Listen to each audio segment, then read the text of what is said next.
안녕하세요. 김사면 변호사입니다.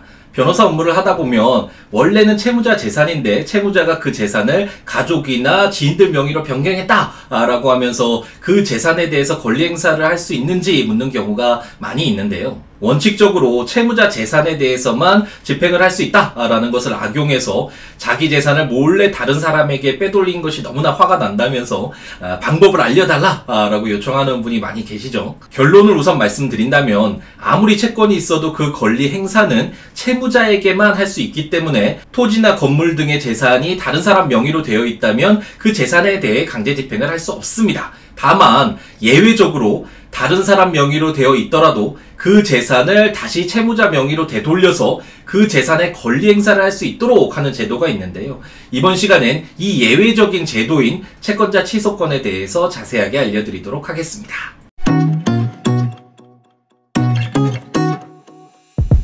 지금부터 채권자 취소권은 하나의 예를 가지고 계속 떠올리면서 공부를 해볼 텐데요. 갑돌이가 을돌이에게 1억 원의 채권이 있었는데 을돌이가 갑돌이에게 건물을 빼앗기는 것이 싫어서 자신 소유의 건물 소유권을 부인인 병순이 명의로 이전시켰다라고 가정해 보겠습니다.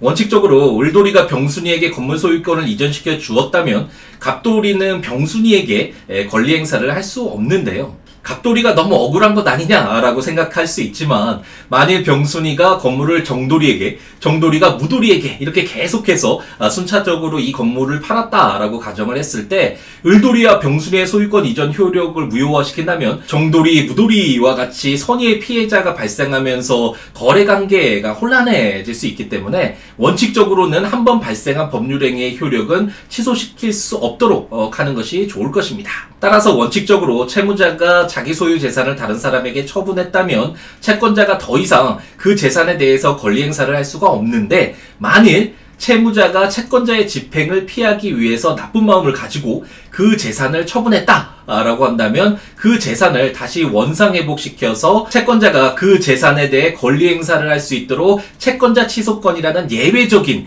권리를 인정하고 있다라고 이해하면 되겠습니다. 우선 채권자 취소권에 관한 규정을 한번 살펴볼까요? 채권자 취소권은 민법 제406조, 제407조에서 규정하고 있는데요. 오히려 어떤 제도에 대해서 조문수가 많으면 그 조문을 해석하면서 이렇게 적용 여부를 검토를 하면 되는데 이렇게 조문수가 2개밖에 안 된다라는 것은 여러 가지 사실관계에 대해서 이 법률을 적용할 수 있는지 여부를 판단하는 것이 어렵다라는 것을 짐작해 볼 수 있죠. 이런 전제에서 2개의 조문을 간단하게 읽어보면 제1항에서 제406조 제1항에서 보면 채무자가 채권자를 해함을 알고 채무자인 을돌이가 채권자인 갑돌이를 해야 할 것을 알고 손해를 입힐 것을 알고 재산권을 목적으로 한 법률행위를 한 때에는 을돌이가 자기 소유의 그 건물을 아내인 병순이에게 소유권을 이전시켜주는 법률행위를 하였죠. 이런 법률행위를 하였을 때는 채권자인 갑돌이는 그 취소 및 원상회복을 법원에 청구할 수 있다라고 규정하면서 그러나 그 행위로 인하여 이익을 받은 자나 전득한 자가 병순이를 말하겠죠.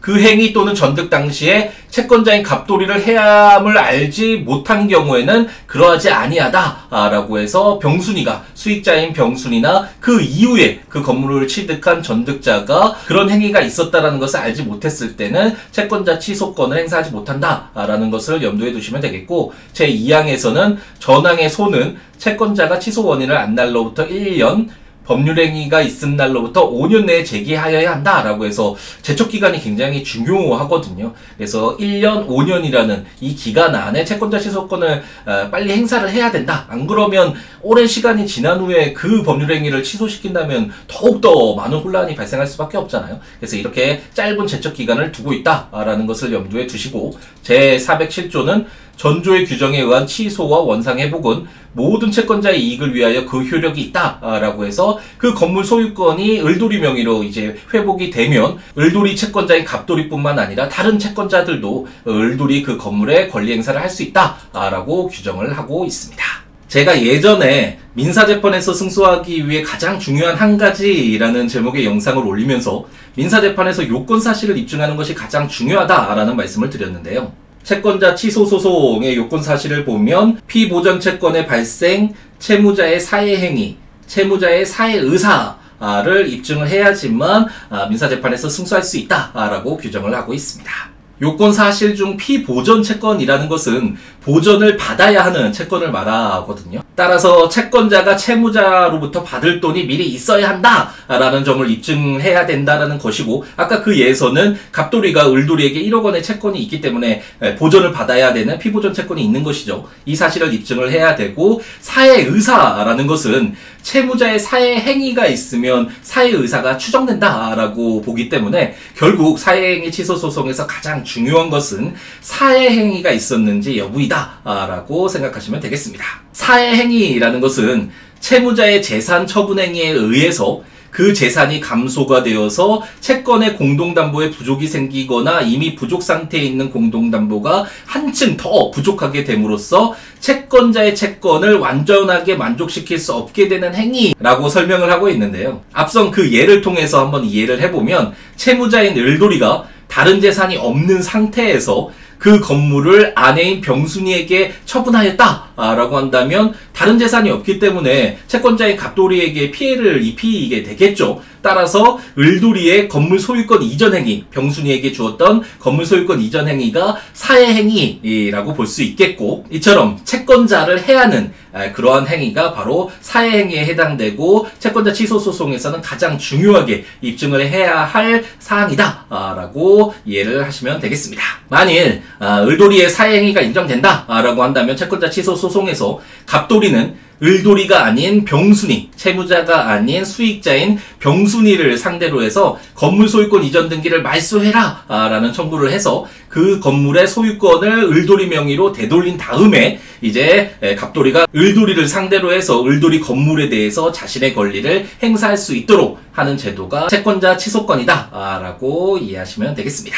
얼마 전에 채권자 취소 소송에서 채무자를 대리를 해서 승소 판결을 받은 바 있는데, 이 판결에서 원고를 대리하는 변호사님이 전득자를 잘못 지정해서 그로 인해서 제 의뢰인이 승소 판결을 받을 수 있었는데요. 이처럼 채권자 취소 소송은 변호사들도 쉽지 않게 여기는 그런 재판이라고 할 수 있습니다. 따라서 채권자 취소 소송을 해야 하는 분이 있다면 변호사 선임을 고려해 보시거나, 당사자 소송을 해야 한다면 채권자 취소 소송의 요건들을 잘 고려를 하셔서 재판을 진행해야 할 것으로 보입니다.